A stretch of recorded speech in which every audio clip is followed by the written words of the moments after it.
Rise and shine mga ka-RSP, patuloy ang ikot ng kapalaran.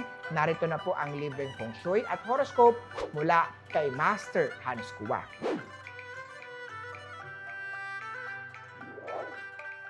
Simulan natin sa mga pinanganak ng Year of the Rat. Ramdam mo ang bigat ng toxic sa opisina at parang inuulit lang ang parehong drama. Gaya ng kandila sa puntod, kailangan mong maglaan ng liwanag para sa sarili mo sa gitna ng dilim. Beige at 5. Kay Oxaman, hindi pa ito ang oras para magbukas ng damdamin. Matutong mag-antay ng tamang timing dahil hindi lahat ng emosyon ay dapat ilabas agad. White at 2. Kay Tiger naman, may paparating na trabaho na magpapatunay ng leadership mo. Pero huwag hayaang kainin ng toxic na pressure. Green at 6. Kay Rabbit naman, you're more attractive than you think. May lihim na admirer na gustong lumapit, maging bukas sa posibilidad ng bagong kilig. Pink at 9. Kay Drago naman, may mga taong humahanga sa dedikasyon mo kahit hindi nila pinapakita.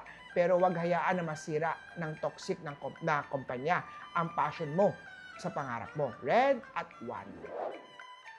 Sa Year of the Snake naman, panahon na para itanong kung totoo ba ang nararamdaman mo o alaala na lang ito. Hindi dahilan ang katagalan ng relasyon para magstay sa taong hindi mo na mahal. Gold at 7.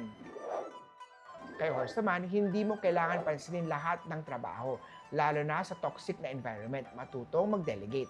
Blue at 4. Kay Goat naman tayo, maglaan ng energy at perfect timing ito para mag-bonding o gumawa ng simpleng sweet na memory. Silver at 8. Kay Monkey naman tayo, may babala laban sa inggit at pangaagaw ng idea. Don't you dare copy someone else's work. Kaya mo naman yan. Huwag kang tamarin. White at 6. Kay Rooster naman tayo, maliit na pasasalamat ay sapat para mapaligaya ang puso. May tutulong sa iyo sa gitna ng toxic na trabaho. Huwag mahiyang tanggapin ang assistance. Violet at 3. Kay Dog naman, teamwork ang kailangan ngayon. Pero iwasan ang sumalo sa lahat ng toxic na environment. Matuto magtiwala at magbahagi ng workload mo. Orange at 1. Kay Pig naman, mapusok ang emosyon ngayon. Kaya bago magsalita, huminga na muna ng malalim, huwag pairalin ang inis. Piliin ang detachment para hindi ka tuluyang lamunin ng pressure. Gray at 3.